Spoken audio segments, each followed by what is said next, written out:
నియోజకవర్గం బాలాపూర్ మండలం Meerpet municipal corporation పరిధిలోని ఈ రోజు జిల్లెలగూడలోని మత్స్యావతార వెంకటేశ్వర స్వామి దేవాలయంలో తొలి ఏకాదశి సందర్భంగా వెంకటేశ్వర స్వామి వారికి ప్రత్యేక పూజలు నిర్వహించారు. స్వామివారికి దర్శించడానికి భక్తులు భారీగా తరలివచ్చారు.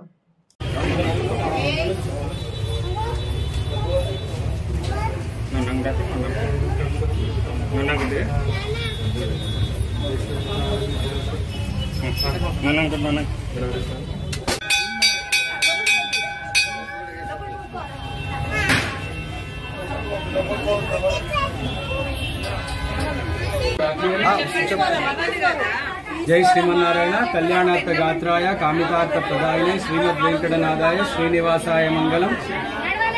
కలియుగంలో శ్రీ వెంకటేశ్వరుడు భక్తులను అనుగ్రహిస్తున్నట్టుగా మన జిల్లెలగూడ మత్స్యావతార వెంకటేశ్వర స్వామి వారి సన్నిధిలో ఈరోజు తొలి ఏకాదశి పర్వదిన సందర్భంగా ఉదయం స్వామివారికి సుప్రభాత సేవ, ఆరాధన మరియు తర్వాత సహస్రనామార్చన, తులసి అర్చన, తీర్థప్రసాద గోష్ఠి జరిగిన తర్వాత భక్తులకి అర్చనలకి విశేషంగా అర్చనలు జరుగుతున్నాయి. భక్తులంతా కూడా విశేషంగా దర్శించి తొలి ఏకాదశి పర్వదినంలో స్వామివారి యొక్క అనుగ్రహం పొందుతున్నారు.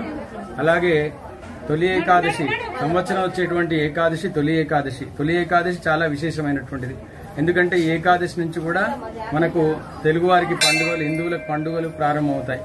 కాబట్టి తొలి ఏకాదశి రోజు శయన ఏకాదశి అంటారు. సాక్షాత్తు శ్రీమన్నారాయణుడు వైకుంఠంలో ఈ రోజు శయనించి మళ్ళీ కార్తీక శుద్ధ ఏకాదశి రోజు ఆయన మళ్ళీ దర్శనమిస్తాడు. కాబట్టి ఈ విశేషమైనటువంటి తొలి ఏకాదశి ఎవరైతే స్వామివారి దర్శనం చేసుకుంటారో వారికి తప్పకుండా వారి మనోభిష్ట ఫలసిద్ధి కలుగుతుంది.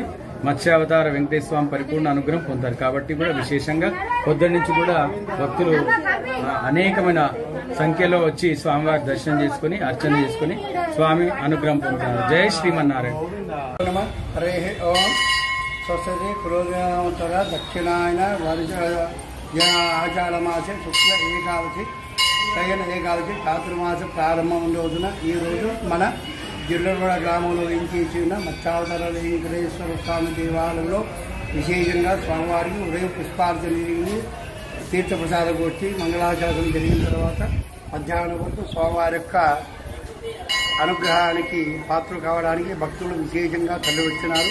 ఇందులో భాగంగా స్వామివారికి పూజలు, పురస్కారాలు, అదేవిధంగా అందరూ కూడా భక్తులు స్వామివారిని దర్శించి తిలకించుకుంటున్నారు. చాతుర్మాసంలో ఈరోజు స్వామివారు యోగనిద్రలోకి వెళ్ళి మహావిష్ణువు కార్తీక శుద్ధ ద్వాదశి రోజున యోగనిద్ర నుంచి బయటకు వచ్చి అందరికీ అనుగ్రహాన్ని ఇస్తారు. కాబట్టి ఈరోజు విశేషంగా భక్తులు కోపంగా వచ్చి అశేషంగా జనాలు స్వామివారిని దర్శించుకుంటున్నారు. జై శ్రీమన్నారాయణ.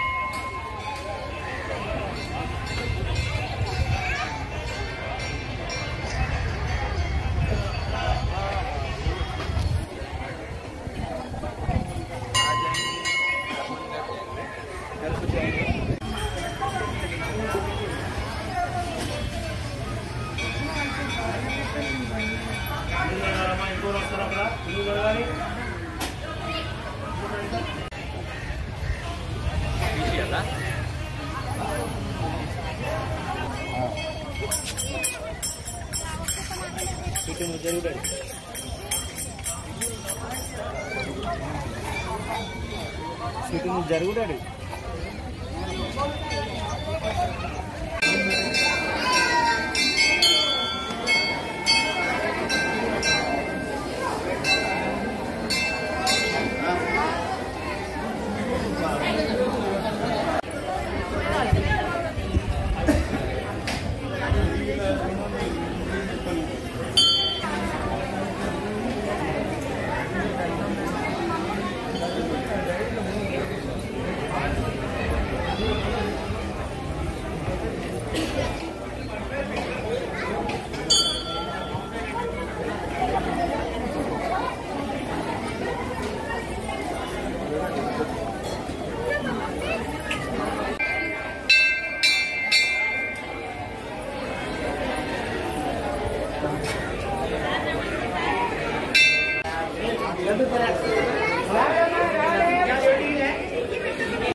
మేడం